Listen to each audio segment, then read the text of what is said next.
सोचिए, शोहरत की एक छोटी सी चाहत 3 दोस्तों को सीधे मौत के मुंह तक ले गई। आज की कहानी एक स्कूल ट्रिप की उस खौफनाक रात की है जो शिमला की एक झील के साये में हमेशा के लिए दफन हो गई। ये खूनी मंडे की एक सच्ची कहानी है। तो कहानी शुरू होती है एक बिल्कुल नॉर्मल सी स्कूल ट्रिप से, लेकिन इसका अंत बहुत ही भयानक था। हुआ ये कि शिमला के रास्ते में बच्चों से भरी बस खराब हो गई। अब रात के अंधेरे में उन्हें पास के एक सुनसान से होटल में रुकना पड़ा।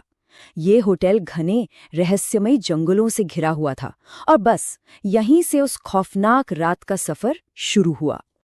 इस कहानी के जो मेन कैरेक्टर्स हैं वो हैं 3 दोस्त, आयुष, अमन और रोहन।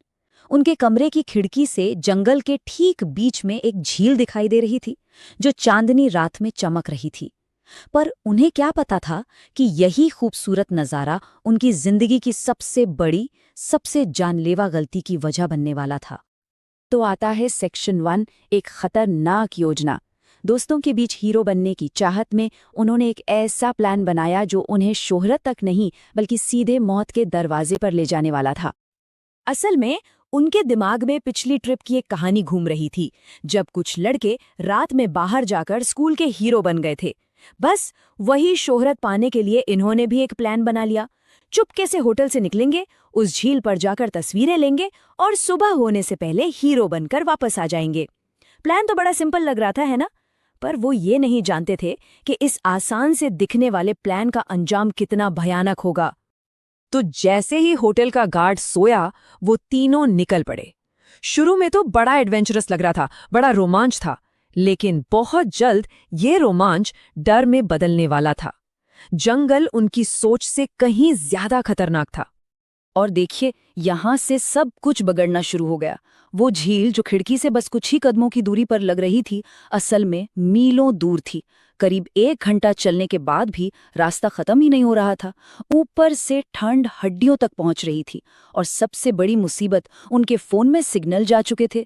तभी उन्हें अपनी जानलेवा गलती का एहसास हुआ और उन्होंने फैसला किया कि अब वापस लौटना ही सही है। लेकिन जब आयुष और अमन, जो थोड़ा आगे चल रहे थे, वापस जाने के लिए पीछे मुड़े तो उनके तो होश ही उड़ गए। उन्होंने देखा कि रोहन उनके पीछे था ही नहीं। वो उस घने अंधेरे जंगल में अकेला कहाँ गायब हो गया।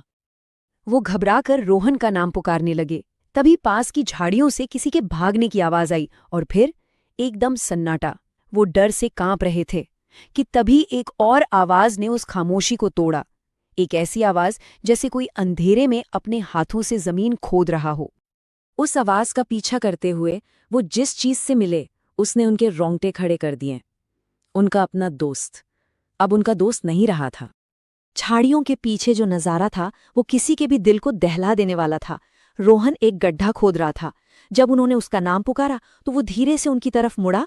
उसकी आंखों की जगह सिर्फ काले गड्ढे थे, जैसे किसी ने उन्हें अंदर से निकाल लिया हो और वो उन्हें किसी दुश्मन की तरह घूर रहा था। जो दोस्त उनके साथ था वो अब कोई और ही बन चुका था। जब अमन ने हिम्मत करके उसके कंधे पर हाथ रखा तो रोहन ने ऐसी चीख मारी कि पूरा जंगल गूंज उठा और उसने अमन को एक ही झटके में कई फीट दूर फेंक दिया। अब सोचिए, एक आम स्कूली लड़के में इतनी शैतानी ताकत कहाँ से आ गई। इसके बाद रोहन को दौरे पड़ने लगे और वो जमीन पर गिरकर बेहोश हो गया। और फिर कहानी ने एक और ज्यादा भयानक मोड़ ले लिया। जैसे ही रोहन को होश आया, उसने अमन की तरफ उंगली उठाकर चीखना शुरू कर दिया। आयुष ने जब अमन को देखा तो उसका सर नीचे झुका हुआ था और जब अमन ने सर उठाया तो उसकी आंखें भी पूरी तरह काली हो चुकी थीं। इससे पहले कि कोई कुछ समझ पाता, अमन उठा और जंगल के अंधेरे में कहीं गायब हो गया। अब आयुष और रोहन के पास अपने दोस्त अमन को बचाने के लिए उसका पीछा करने के अलावा कोई और चारा नहीं था और ये पीछा उन्हें उस जंगल की सबसे डरावनी जगह पर ले गया। अमन का पीछा करते करते वो एक पुराने, खंडर हो चुके घर तक पहुंचे। अंदर का मंजर किसी बुरे सपने जैसा था। उनका दोस्त अमन हवा में लटका हुआ था, बेहोश, और उसके सामने एक बूढ़ी औरत खड़ी थी जो उससे कुछ बातें कर रही थी। उसका चेहरा बहुत डरावना था, आंखें काली, चमड़ी लटकी हुई और बाल बिखरे हुए। वो कोई इंसान तो बिल्कुल नहीं लग रही थी। उस औरत को देखते ही दोनों ने अपनी जान बचाने के लिए दौड़ लगा दी। जब उन्होंने पलटकर देखा तो उनकी रूह कांप गई। वो औरत इंसानों की तरह नहीं, बल्कि किसी कीड़े की तरह रेंगती हुई सीढ़ियों से उतर रही थी और उनका पीछा कर रही थी। और अब कहानी अपने सबसे दुखद मोड़ पर आ जाती है। भागते भागते वो अनजाने में उसी जगह पहुंच गए जहां से इस पूरी खौफनाक रात की शुरुआत हुई थी।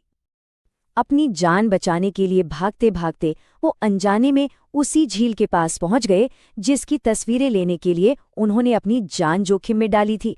देखिए, किस्मत का एक कितना क्रूर मजाक था ये।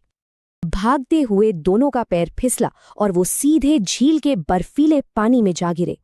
उन्हें ऐसा लगा जैसे कोई अनदेखी ताकत उन्हें पानी के नीचे खींच रही हो। आयुष तो किसी तरह बाहर निकल आया, पर रोहन, वो उसकी आंखों के सामने ही झील में समा गया। ये देखकर आयुष सदमे से बेहोश हो गया।